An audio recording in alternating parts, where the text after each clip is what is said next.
right, good morning.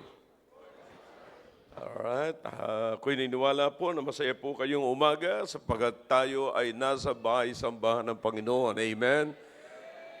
And again, God gave us a good rest. I believe. Amen. Binigyan ba kayo ng Panginoon ng magandang kapahingahan kagabi? Amen? Yeah, it doesn't matter kung kayo nagkape. Alam niyo yung kape, sa iba hindi makatulog. Sa iba naman, hindi makatulog kung hindi magkakape. Iba naman, pang naggatas, hindi na magising. Yeah, so, but it's good, it's always good to be in the house of God. It's good that we are in the house of God this morning, amen? Dinala tayo ng Panginoon dito sa bahay-sambahan ng Panginoon para tayo mag-aral. Wala na akong ibang pinakamaganda.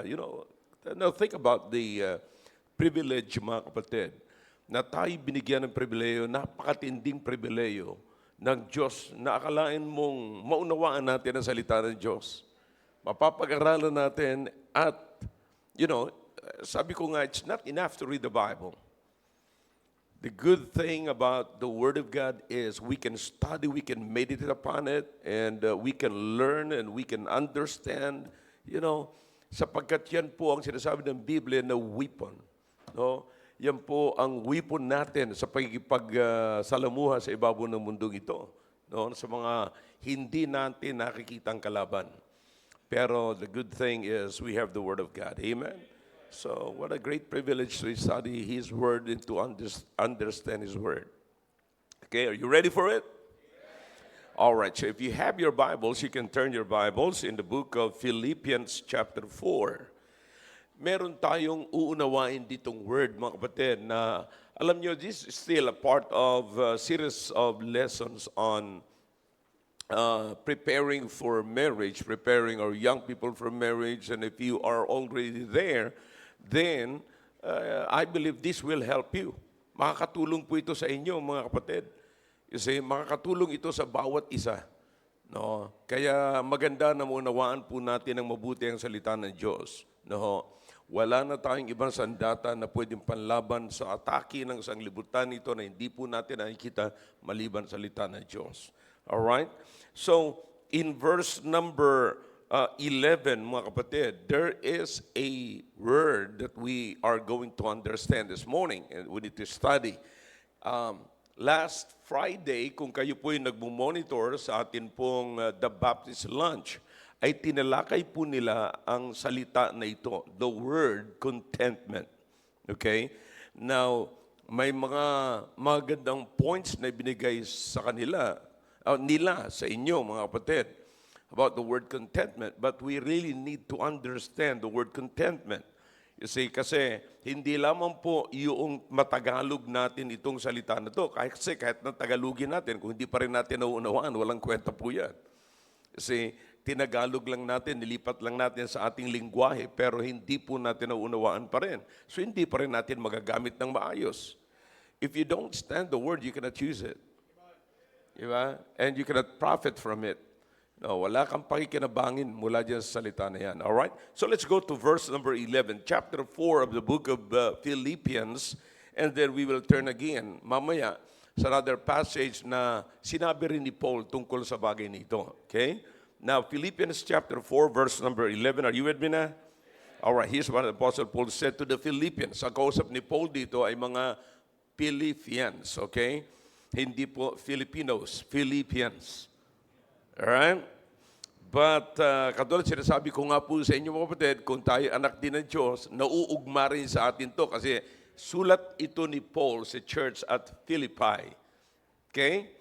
All right, verse number 11 now, not that I speak in respect of want, for I have learned. He said, learned. Okay? In whatsoever state I am, therewith to be content. You see, the first thing na makikita nyo dito mga kapatid is this. Paul said, this is what I've learned. So he learned contentment. Okay, sa madaling sabi mga kapatid, yung contentment ay natututunan. Di po ba? Okay lang ba kayo mga kapatid? Alright, so I hope you're normal and nakarecover na kayo sa kanta kanina. Kaya tayo nagpapaawit, hindi lamang po tayo nagpi-praise. So, we're trying to in-tune our spirit with the worship service. Okay? Kasi pag hindi po yung nakatono pa yan sa banig at saka sa bed, mga kapatid, mahirap yung maunawaan sa salita ng Diyos. Okay? If you are here this morning at ang iyong pakay, kapatid, ay para matuto, makapakinig at matuto ng salita ng Diyos, say aloud, amen. Yeah, I like it. Okay? Now, so again, you keep this in your mind. Ang contentment ay natututunan. Okay? I-define ko na mabuti po sa inyo ayon sa konteksto ng salita ng Diyos. Okay? Later on. Okay? Tayo po muna sandaling manalangin. Dakilang Diyos, salamat po sa inyong salita na amin pong binasa. Please, oh God, help me to bring this message to you people. This is your message, oh God, and just use me this morning. Alam niyo naman po, Panginoon, ang aking puso ngayon, kung gaano po ako ka-willing mag-submit sa inyong will, Panginoon, ngayon, para madala ko po ang inyong mensahe na nauunawaan po ng inyong mga anak. Sapagkat ang nais ko po ay makakita ng resulta, Panginoon, ng inyong salita na natanggap ng inyong mga anak. Kaya po nakikiusap ako na gamitin niyo po ako ngayon. And kung meron kayo nakikita hindi maganda sa aming puso at isipan, please forgive us and cleanse us from all unrighteousness. Whatever na possible na maghinder ng pangunawa po namin, please take it away. And I pray, Father, for those who are still coming in, please take care of them that they might be able to catch the service this morning. And please continue to speak to us through this message, oh God. In Jesus' name, amen. All right, thank you. You may be seated in the presence of our God. Okay? All right, kung meron po kayo, sa mga bisita po namin, kung meron kayo mga cellphones, better check your cell phones right now. Ilagay niyo po sa airplane status, okay? Lagay niyo po sa airplane mode, okay? Kasi lilipad na po tayo. Amen. All right, so I hope you're ready. Amen? Is everybody ready? All right, so you pay attention here sapagkat uunawain po natin. Alam niyo, sa dictionary, mga kapatid, ang contentment ay tinatranslate din po yan o binibigyan ng meaning ng satisfaction. But the question is still there. Hindi pa rin ho nawawala yung tanong. You see? All right. Everybody pay attention, please. Okay? Now, maybe, nung kayo nakikinig nung nakaraang Friday, ay narinig niyo po yan, mga salita na yan, contentment and satisfaction. So again, pagka kayo po ay pumunta sa dictionary, bibigyan kayo ng meaning na satisfaction from the word contentment. And sometimes, you go to the word satisfaction, you find the meaning of the word satisfaction, and the dictionary will give you the meaning, the word contentment.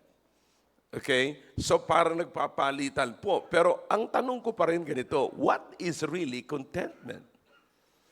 Okay? Pag sinabi mong, it's satisfaction, ano ang ibig sabihin ng satisfaction? Di po ba? So, paano mo ngayon i-define yung satisfaction? Ako'y nagpapasalamat, mga kapatid, na sa Biblia, maliwanag ho ang lahat ng ito. Okay? Kasi sabi ni Paul dito, sinabi niya rito, I have learned contentment. So, hindi po bigla-biglang dumarating yung contentment. So, if you are learning contentment, if contentment is being learned, kapatid, paano natin matututunan ito? There must be a basis. There must be basis for learning contentment. Nasusundan niyo ako, mga kapatid? Dapat may basis po tayo kung paano natin matututunan ang contentment. You see, ngayon, sabi ni Paul dito, balik po tayo sa verse number 11, not that I speak in respect of want, but I have learned. And whatsoever state I am therewith to be content. All right? Verse number 12, here's what Apostle Paul said, okay? I know both how to be abased In other words, sinasabi ni Paul, alam ko at natutunan ko kung ano ang kalagayan ko na maging ako'y flat. In other words, wala. Okay? Natutunan ko naranasan ko. See that? At nung nandoon ako sa flat na kalagayan, walang-wala, alam ko kung paano mamuhay doon. Alam ko kung anong klaseng buhay meron ako.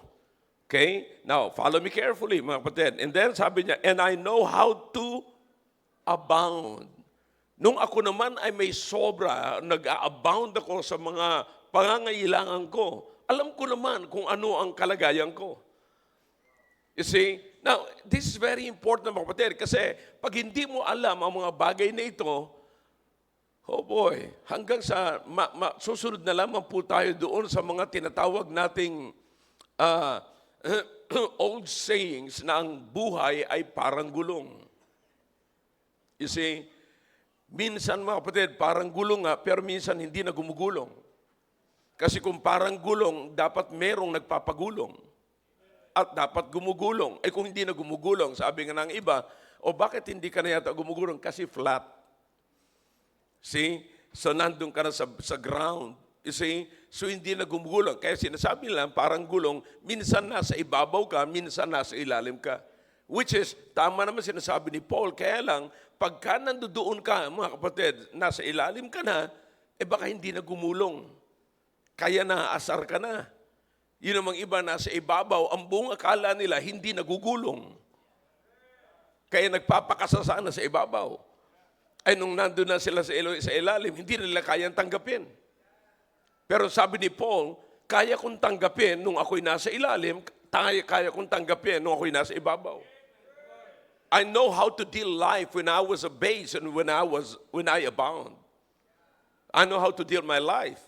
You see, alam niyo pati ang problema ng mga tao ngayon, hindi na alam kung paano i-deal ito. Kaya ako sinasabi ito sa inyo mga kapatid, kasi kayong mga binata, na isang araw binata at dalaga, kayong mga singles pa ngayon, na nag-aakala o umaasa na makakapag-asawa pa, no? Or mag-aasawa pa.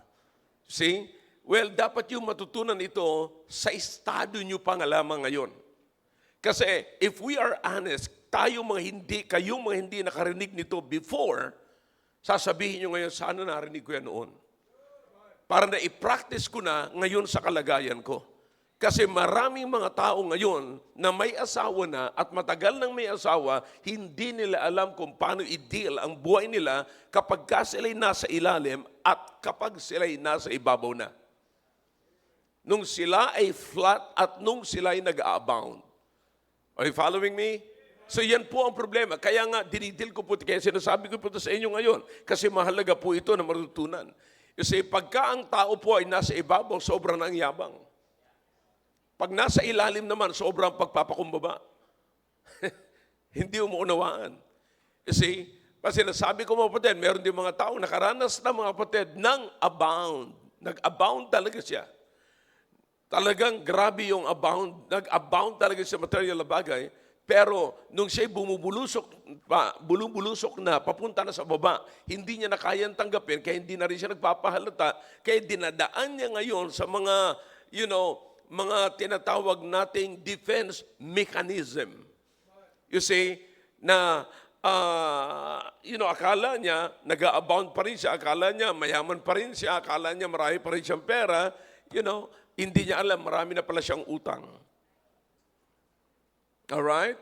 So, what is this, mga kapatid? Itong problema na ito, hindi kayang i-drive o i-deal ng mga tao pagdating sa bagay na ito. Now, kaya ang sabi ni Paul, ito ngayon, mga kapatid, ang solusyon. Sabi niya, I learned contentment. I learned. Okay? Kaya sabi niya, alam niya how to both to be, sabi niya, pinagpatuloy niya mga kapatid, I know how to abound. Everywhere and in all things. Imagine that sabi ni Paul, kahit nasaan ako at kahit na anong estado ko. Okay? Sabi niya, in verse number 12, I am instructed both to be full and to be hungry, both to abound and to suffer need. But he said, in verse number 13, I can do all things through Christ, which is strengthened me. See, that's the very root of contentment. Ano yung contentment para kay Paul, mga kapatid? Ang unang-unang batayan ni Paul ng contentment ay yung kalakasan na binibigay sa kanya ng Panginoon. So, that's the very thing, kapatid, yung tinatawag niyang relasyon niya sa Diyos. So listen, you can never learn contentment until you establish a relationship with God. If you are not related, kung hindi mo kilala ang Diyos at wala kang relasyon sa Diyos, kailanman hindi mo matutunan ang totoong contentment. Bakit? Okay. Now, dito, hindi na natin gaano magiging maliwanag dito kasi may hangganan dito kasi iba naman yung kausap ni Paul dito. Ang kausap ni Paul dito ay mga Philippians, sabi ko sa inyo kanina. Hindi natin may papagpatuloy dito, may i-expound pa yung words na ganon, not until na pumunta tayo sa isang pagpapaliwanag ni Paul patungkol sa contentment. Okay? Sa ibang personality. Okay? Or personalities. Pero pupunta lamang tayo sa isang personality. Now, so wag niyo kakalimutan dito ang sinabi ni Paul. Nagtapos tayo dito ng sabi ni Paul sa verse number 13, I can do all things through Christ. In other words, the Apostle Paul sinasabi ni Paul na I can be of all things. Kaya kong nandoon ako sa ilalim, kaya kong nandoon ako sa ibabaw.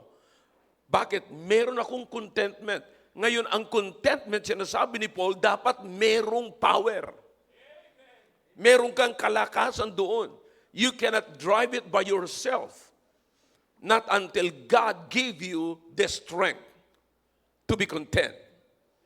Okay? So ang contentment, kapatid, ay nasa Panginoong Hesukristo. Ang contentment ay nagagaling, ang kalakasan ng contentment ay nasa Panginoong Hesukristo. Huwag niyong kakalimutan yan, mga kapatid. Without Him, wala kang contentment. You're just trying, pero hindi ka magkakaroon ng contentment. You see, ang mga tao po ngayon, mga kapatid, ay gusto na lamang na, okay, I want this, I want this, I want that. You see, gusto nilang angkinin ang buong mundo. Pero nakakalimutan nila, sino ang may-ari ng buong mundo? You see? So, why don't you stop trying to attach yourself to the riches of this world by neglecting, while you are neglecting to attach yourself to the owner of the world. You see? Yan ang problema natin.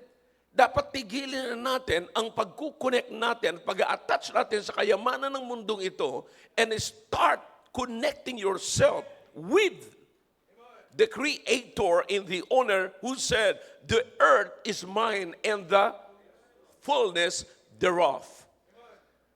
Bakit parang nakakalimutan po natin yung mga bagay na yan? No? Kristiyano. Alright? Now, again, sabi ko sa inyo, sabi ni Paul dito pa lamang sa Philippians, meron ng pinahayag si Paul na kanyang connection, mga kapatid, sa Creator and the owner of the earth. Okay? Now, so, nilagay niya na po yan dito sa Philippians. Huwag kong kakalimutan. Don't lose yourself. Okay? Huwag kayong lalayo rito, mga kapatid. Again, ito'y para sa mga young people at kung kayo naman po ay nakarating na nasa estado ng ganyan, now it's up to you. As I'm telling you, pwede kayo mag-start pa rin at pwede yung ayusin uli ang inyong buhay. Okay? Now, we're studying the Bible here. Kapatid, forget the religion. You're in the Baptist church right now, pero sinasabi ko sa inyo, focus on education rather than religion. Okay? Now, mahirap pagka sumusunod ka pala, pag nasa religion ka, sumusunod ka sa rules. Now, hindi lamang po ito mga kapatid sa ibang reliyon, kundi maging sa Baptist churches, nakakalungkot. Maraming mga Baptist people, Baptist churches na sumusunod pa rin, na may creed sila, sumusunod sila sa mga rules.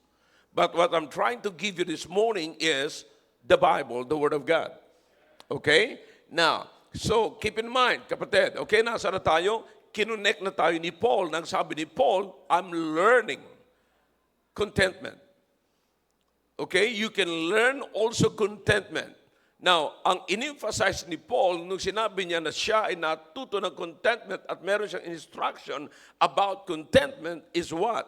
His connection with the Lord Jesus Christ. Because there, he is getting from him, from the Lord Jesus Christ, he's getting his strength to be content. All right? Maliwanag? Now, let's go to the book of 1 Timothy chapter 6. All right? Chapter 6 of the book of Timothy. All right? I hope you're following me. Mga kapatid, every time na nagsasalita po ako rito, my prayer is magkaroon kayo ng desire, interest sa salita ng Diyos. Okay? Sapagkat huwag kayong maniwala sa mga Christianity na akala mo super spiritual sila, pero walang alam sa salita ng Diyos. Okay? Let's go to the book of 1 Timothy chapter 6. Some of you are familiar with this. Okay? Tandaan niyo, kapatid. Chapter 4 of the book. Are you there?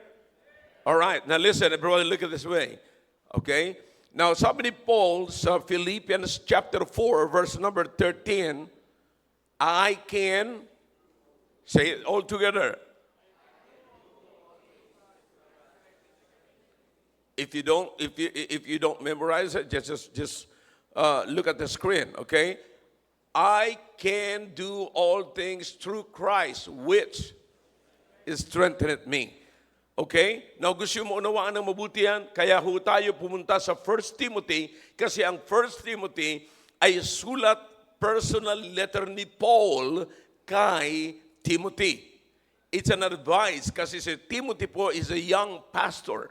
Again, sa kultura ng mga Hudyo, ang pinaniniwalaan po doon ay mga matatanda na kung tawagin po sa Biblia ay elder.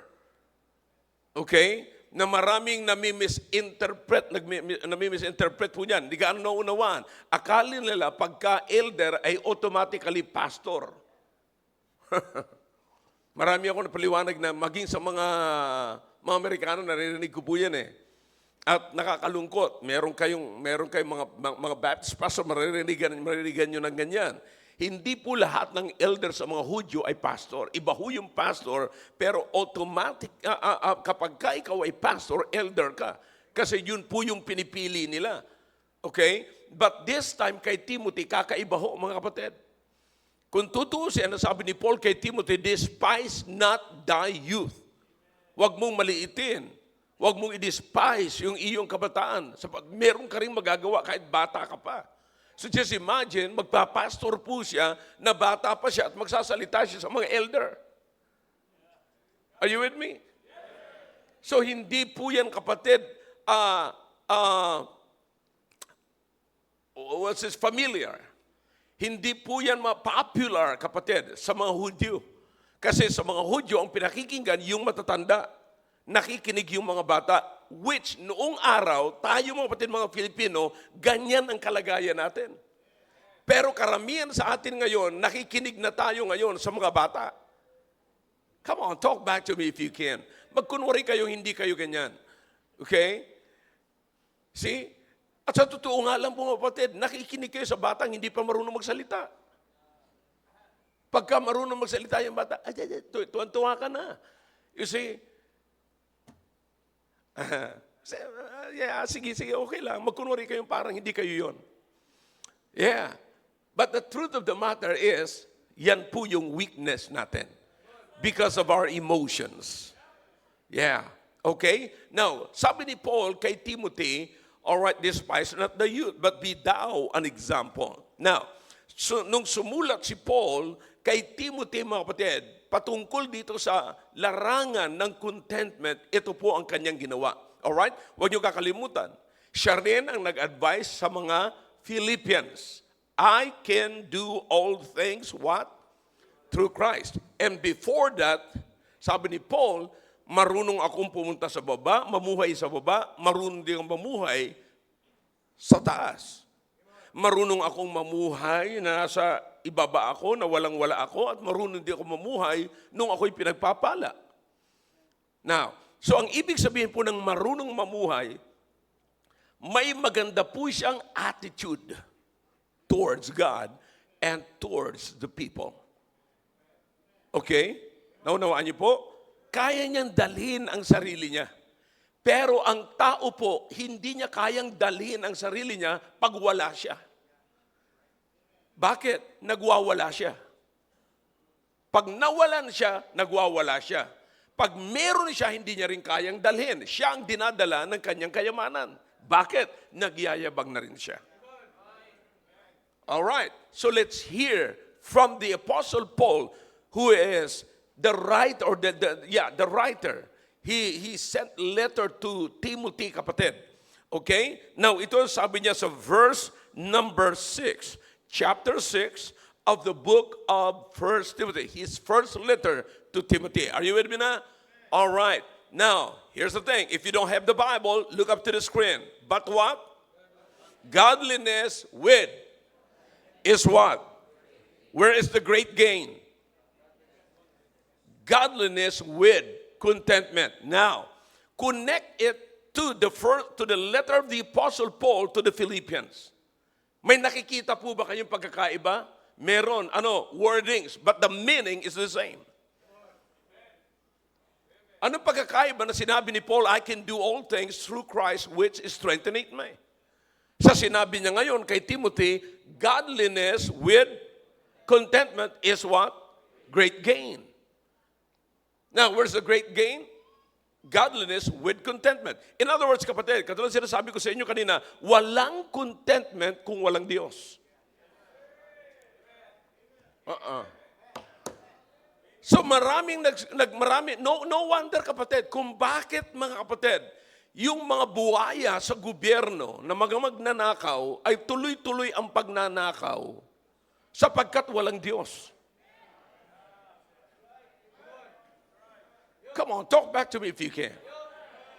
Alam naman po natin yan. Hindi ko ito po sinasabi na ako lang nakakaalam. Pumunta kayo sa YouTube, grabe na po yan. So hindi ako pwedeng arestuhin dito. Yeah? Nasa inyo siya. Ituro mo lang sa inyo. So, kita mo na. Ando doon po yan. Tingnan nyo. Ang ninakaw nila sobra-sobra na, mas mahaba pa sa buhay nila. Mas malaki ang kanilang ninakaw kaysa buhay nila. O kita mo ngayon yung mga billion-billion na ninakaw kung ano nang nasa picture niya. Ngayon, pag naaresto sila, sa dami ng ninakaw nila, nasaan sila tumitira? Hospital. O di kukunti na nagpapahayag na lamang na maiksi na lamang. Sila mismo naniniwala, wala na. Mas malaki na yung ninakaw ko kasi nandito na ako sa ospital eh. Sino ba namang matinong tao natitira sa ospital kung wala kang sakit? Parang takot na takot kayo pag-usapan to mga bagay na ito. May kinita ba kayo mula sa kanila? You see, mga kapatid, notice what the Bible says here. Godliness with contentment. Kayong mga magsisimula pa lamang ng pamilya, kayong nag-iisip magpamilya, you better live a godly life na. Why is that? So, even in the book of Matthew, when the Lord Jesus Christ instructed His disciples, are you familiar with the Sermon on the Mount? Di ba? Naalala niyo yung Sermon on the Mount? Di ba? Ano sabi ng Panginoon? Chapter 6, verse number 33. What? Seek ye first the what? So in other words, put God first. You've got to be a godly person so you would learn contentment. You'd have the chance to learn contentment. May chance ka na matuto ng contentment kung ikaw ay mamumuhay ng isang godly na pamumuhay. Now, anong kinalaman dito mga kapatid sa pagiging godly, sa pamumuhay na godly? Alright, hindi pa tayo tapos. Sabi ko sa inyo, ako pag nag-outline po ako, puro tanong yan. Tinatanong ko sa sarili ko, o ano ngayon? O ano ngayon? O ano ngayon? Pag hindi ko na maintindihan, isuntukan tayo. No. Yun lagi ang tanong ko, hey, ano ngayon? Ano ngayon? Ano ngayon? Kaya sabi ko, anong meaning ng contentment? Satisfaction. Anong meaning ng satisfaction? Contentment. Naku, naloko na. Pumunta ka na sa Biblia at alamin mo na yung mga pangyayari. Alright, ngayon si Apostle Pablo, sabi niya ngayon, natututunan niya. Paano niya natutunan? Explain niya. Kinakailangan i-connect ko ang sarili ko kay Kristo. Kinakailangan maging godly ako ngayon. Ngayong ikaw godly, paano ko pa rin matutunan? Alright. Ituloy natin ang pagbabasa, kapatid. Ang tawag dyan ay basa. Okay? Verse number 7. For we what? Brought what? Nothing into this world. And it is certain we can carry nothing out.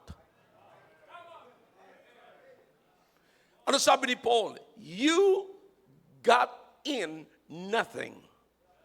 You will get out nothing. Okay?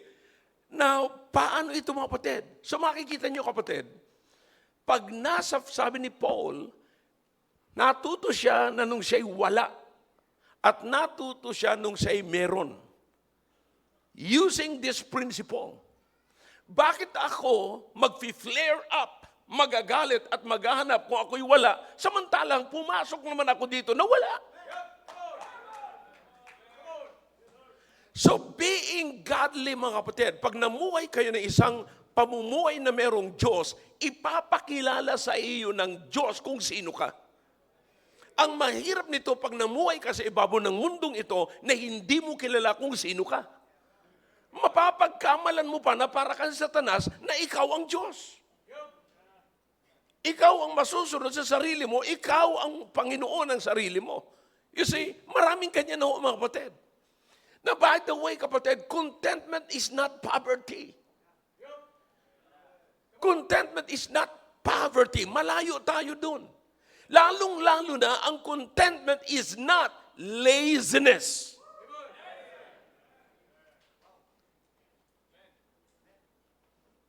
Yan. Kala nyo, ba't hindi ka man lamang nagtatrabaho? Alam mo, kontento na ako sa buhay na ganito. Ano kontento sa buhay? Kain, tulog, buwisit ka. Hindi ka pinagpala. Eto sinasabi ko sa inyo, mga kapatid. Okay? Naku, nangyari na naman tayo nito babash na naman ako nito. But anyways, so the truth is, kapag ka ang young people tamad, hindi ang ibig sabihin ng kontento ka, tamad ka. Tapos pagka wala ka ng makain, pupunta ka sa kalye at magdala ka ng placard na itaas ang sweldo, ibaba ang bilihin. Magkano?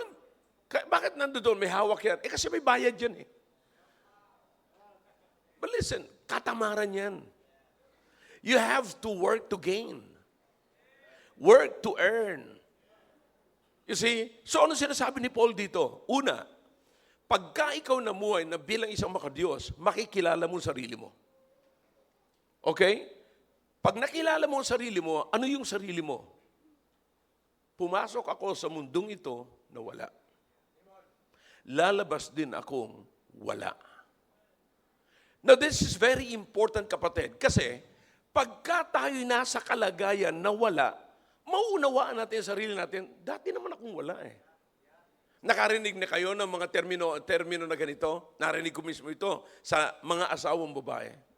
Alam mo, pastor, mabuti pa nung wala pa kami. Kasi lagi kami magkasama ng mister ko. Pero nung nagkapera na kami, bihira na kami magkita. Kasi may iba na siyang pinagagastusan. Wala. Ibig sabihin, mga kapatid, Grabe na yung kanyang pag-desire pa to gain more. You see that? So, dapat makita po natin. Alright, unti-unti. Nakita nyo na gradual yung ating pag-aaral, kapatid. Okay?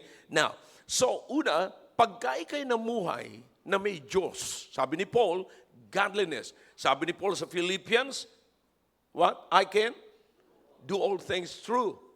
Nandun ang Diyos. Sabi niya kay Timothy, godliness with, you see, godliness, hindi contentment with God, but godliness with contentment. Hebrews chapter 13, God said, I will never leave you nor forsake you. Think about that. If you have God that will never leave you nor forsake you, what else do you need? Come on, talk back to me if you can. Huh? What else? Ano bang kailangan mo? Huh? Now, notice what the Bible says here. Okay, sabi ni Paul, we brought nothing into this world, and it is certain, sigurado. Kapatid, huwag ka nang magbaka sakali na may madadala ka. Wala pa ho ako nakita mo, kapatid, na papunta ng sementeryo, yung hearse, yung patay na sunod-sunod ang mga kotse, na may kasunod na U-Haul or lalamove. Kasi dala-dala yung gamit niya lahat. Pera, no, wala. Wala. Ngayon, wala ka talaga madadala. Kaya nga, tinuturuan ko po kayo, babalik lang tayo doon sa tinuro ko sa inyo na converting your diamond into diadem. Tinuruan ko kayo ng proper conversion. Kung paano nyo i-convert yung kayamanan nyo rito, kasi material yan eh. Paano mo ngayon gagawing spiritual na dadalhin mo sa taas, sa langit? Tinuro ko po na po yan sa inyo. Naalala nyo po? Magkunwari kayo na alam nyo pa. Alright? Alright. So, yan ang problema. Pag pupunta tayo sa church, akala natin ganun-ganun lang tayo. No. Sa church is learning. You have to learn. You need to learn. Okay? You really need to learn. Okay? Now, so let's keep going. So certain, wala talaga madadala. But listen, the sad thing here is this, mga kapatid. Yung gitna. Alam natin na wala tayong, dumating dito tayo na wala. Okay? Ako naalala po ko pa, nung lumabas ako sa bahay bata ng nanay ko, ang unang-unang word na sinabi ko, wa. Bisaya man ko. Yeah. Wala. Okay? Wala. See? Ngayon,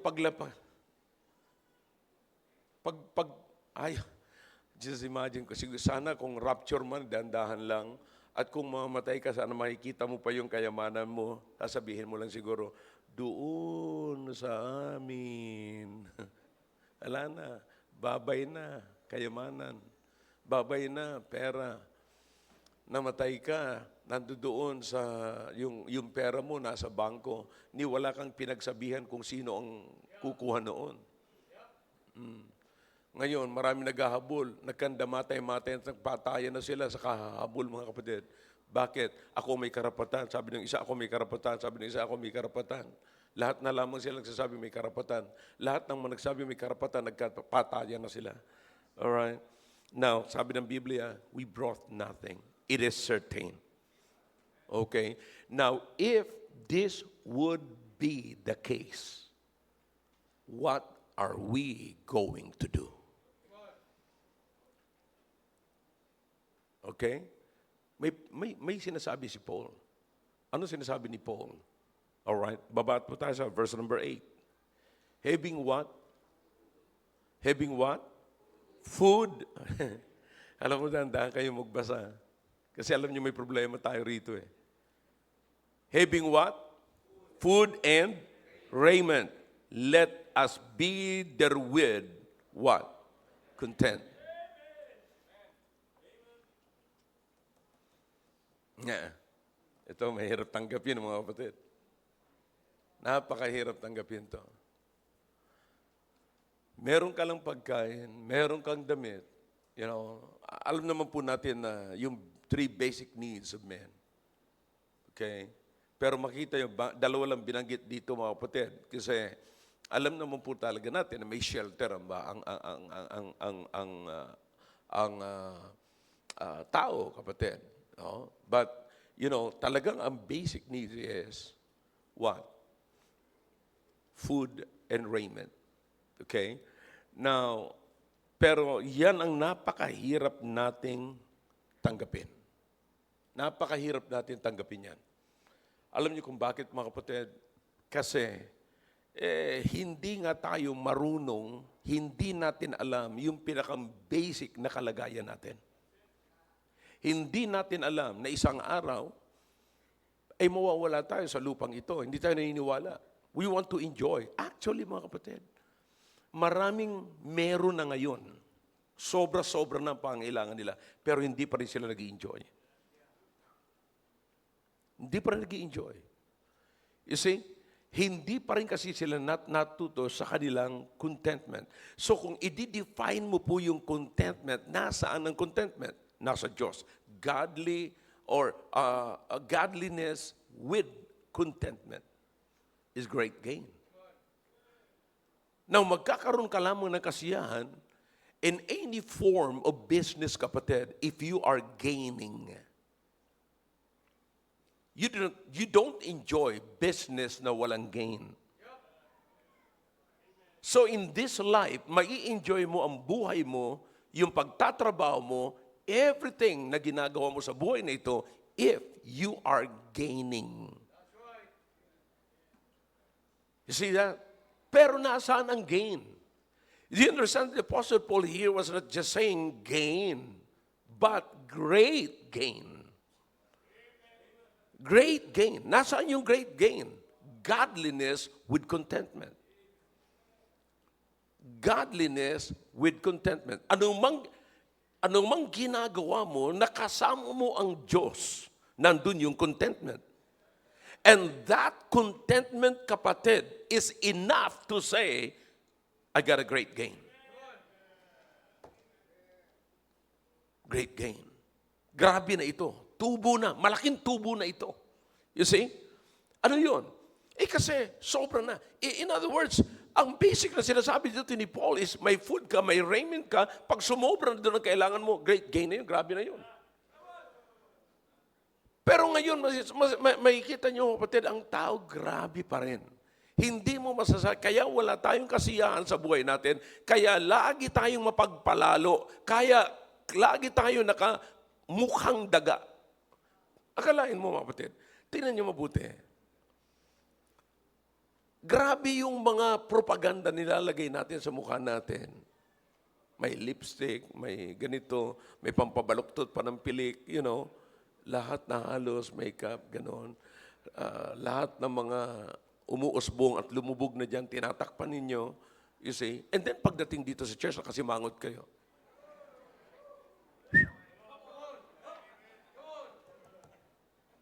Sayang. Sayang. Akalain mo kung magkanong nilagay niyo dyan sa mukha ninyo? Minsan mas mahal pa yan sa nilagay ninyo sa tiyan ninyo. Come on, talk back to me. Come on, church. Napansin niyo po ba yan? Mas mahal pa yung nilagay ninyo sa mukha ninyo, yung ibang grabing mahal, mga kapatid, kasi grabe ang aayusin nyo talaga. Naunawaan ko po yan. Wala naman nung masama na pinipinturahan ng pangit. Ang ibig ko sabihin, kapatid, hindi kayo nagkakasala tungkol sa bagay na yan. Pero sinasabi ko lamang po, mga kapatid, huwag tayong magsasayang ng pera. Alright? Now, where is now contentment? Godliness. How can your contentment be a great gain in your life? Live a godly life.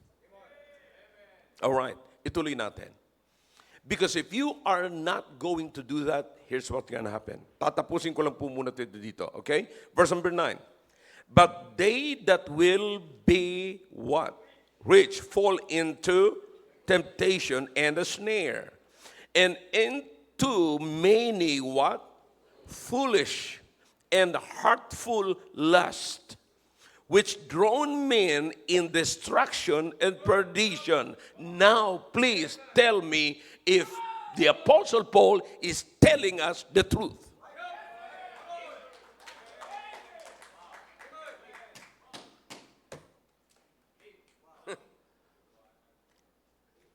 Yaong nagpapayaman, kapatid, bumabagsak sila sa temptation na hindi nila sinasama ang Diyos. Kaya sapagkat hindi nila sinasama ang Diyos, napupunta sila sa perdition and destruction.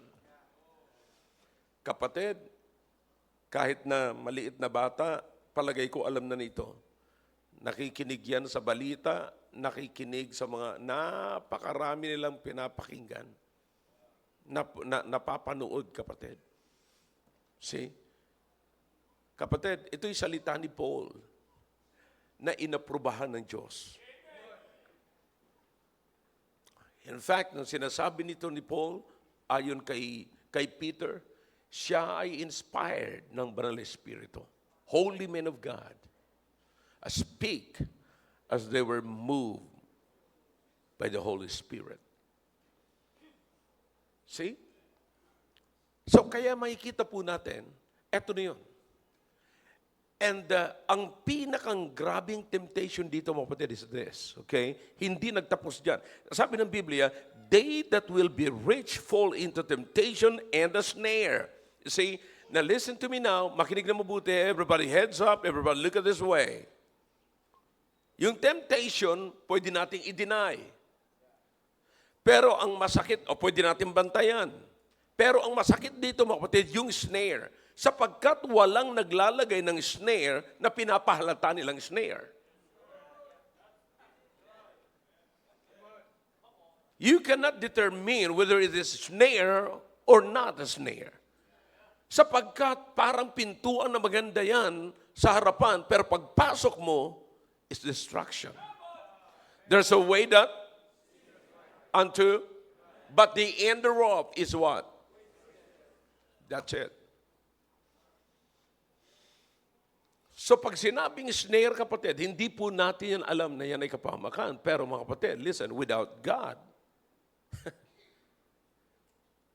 without God, mapupunta ka sa snare.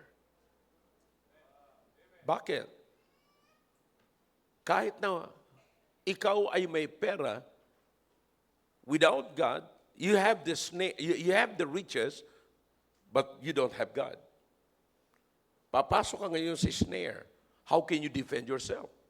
Sabi ni Paul, I can do all things through Christ, which is strengthened me. Yan ang kagandahan pag mayroon kang Diyos. Yan ang kagandahan na mayroon kang Diyos. Now, here's the thing. Hindi magtatapos po dun sa snare. Hindi mo nga namamalayan eh. Sapagkat hindi mo namamalayan, kapatid, ito na ang nakakatakot. Last. Verse number 10. For the of what? Is the what? Of all evil. Ang pag-ibig sa salapi ang ugat ng lahat ng kasamaan. Alam ko na sasabihin nyo, ay pastor, hindi ako nakarating, wala ako dyan sa kalagayan na yun, na ako'y minamahal ko ang pera. Lahat kapatid nagsasabi ng ganyan. Kasi nga, snare. Tatandaan yung sinabi ko, bitag. Hindi mo alam na bitag yun. Hindi mo alam na nakapasok ka na sa bitag. Malalaman mo lang na nakapasok ka sa bitag kung unti-unti nang nasisira ang buhay mo. See that? Now, sana makikita po natin, kung tama ang ating pananalapi, bakit takot tayong ibigay yan sa Panginoon?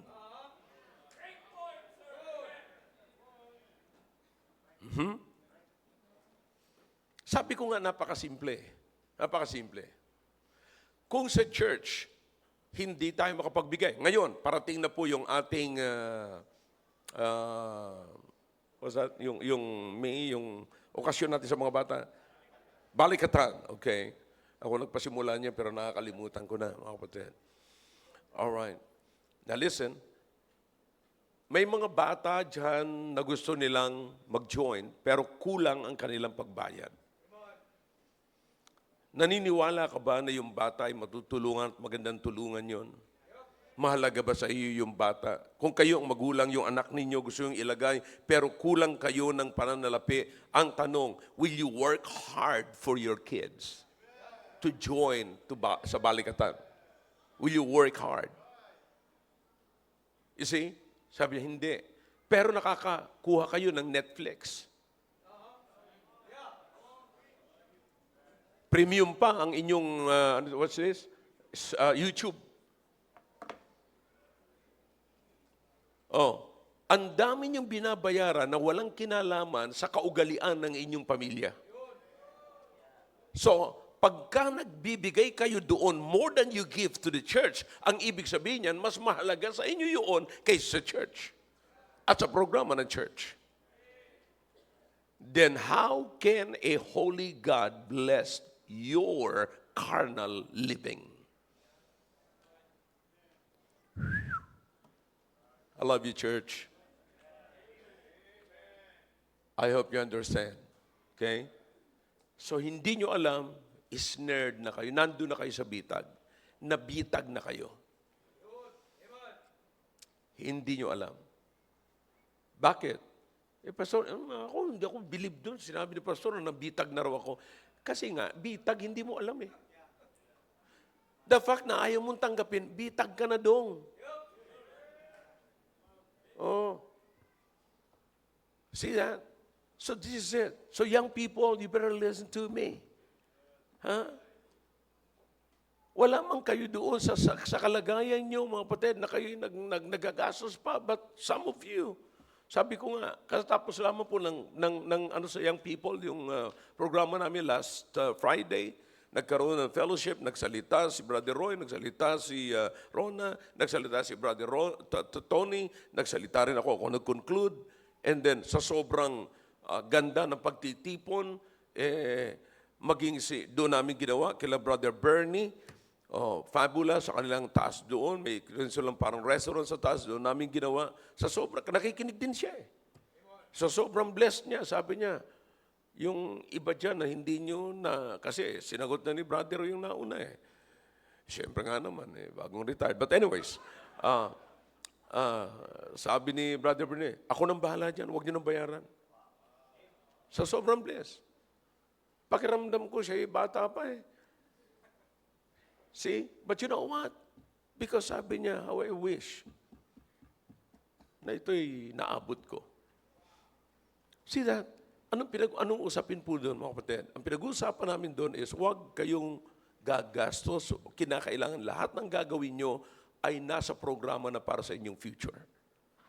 Kasi mahirap kapag ang mga ngayong kabataan, wala kayong ibang inaalala kundi yung iyong tiyan na sinasabi ni Paul, whose God is their belly.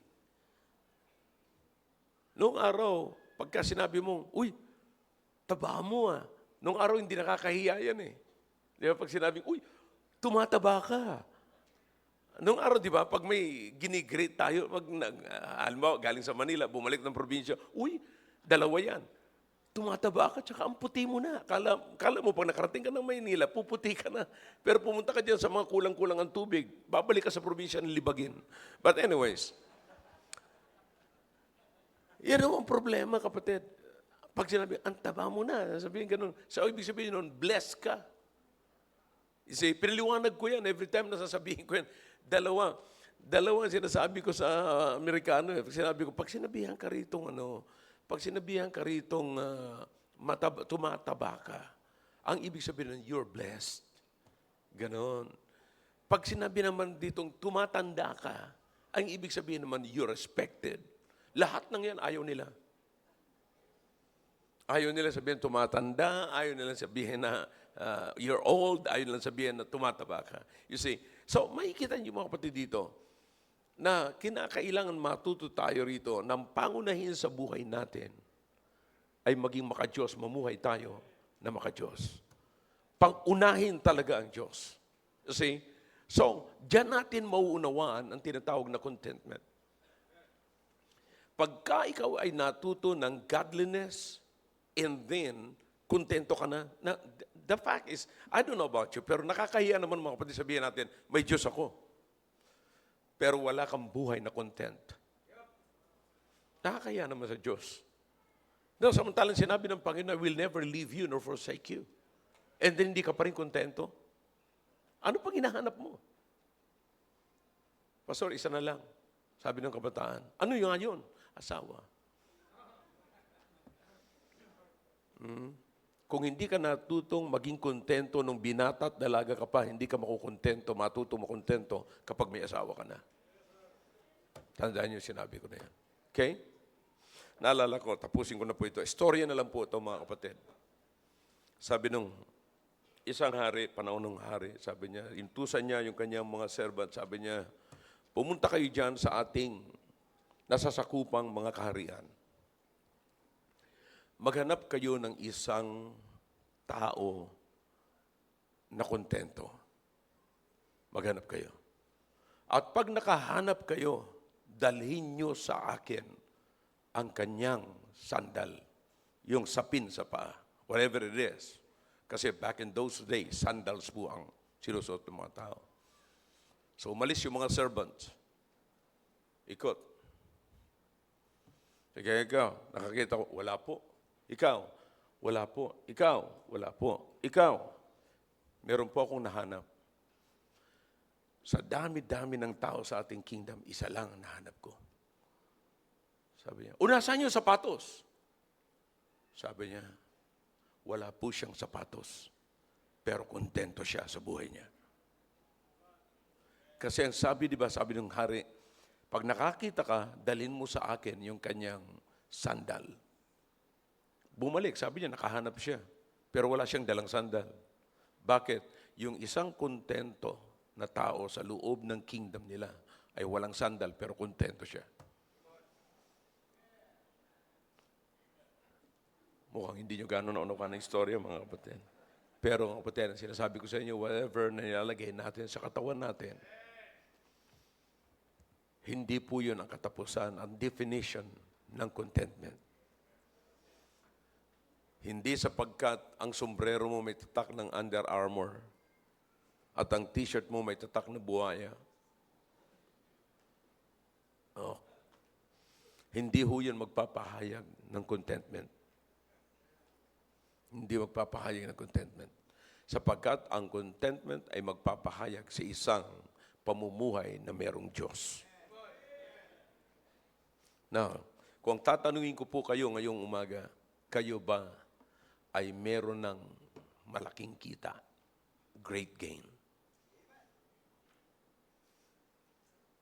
Nakaring ang iisipin lamang nito, yung may bag na na Laurent, yung may bag na Nike, yun. Yung may bag na Adidas, yun may great gain. No? Yung may business na ganito, yun ang may great gain. No. Ang may great gain, maaaring nakaupo rito ngayon, naka-t-shirt na walang pera sa bulsa, pero may Diyos sa kanyang puso. May Diyos sa kanyang buhay. It's a great gain. Sabi niya, Pastor, may Diyos naman ako. Duel, dapat makita sa iyong contentment. Because that God will never leave you nor forsake you. That's why you are to be content. Klarado, mga kapatid? So, na-define ko po sa inyo ang salitang contentment, not just satisfaction, but it is living a godly life. Shall we all stand, please? Dakilang Diyos, salamat po sa inyong salita. Pagpalain niyo po, Panginoon, ang narinig po namin ngayong umaga. Please, O God, patuloy kayo mauna sa amin, mahusap ang totoong kalagayan po namin na dapat kami makontent, Panginoon. Sa kung anong meron kami, sapagkat meron kaming Diyos, that's enough because our God can provide everything that we need. Like the Apostle Paul said, my God can supply. Thank you, O God, for this lesson this morning. Bless your people. In Jesus' name, amen. All right. Did you learn something? Amen. Did you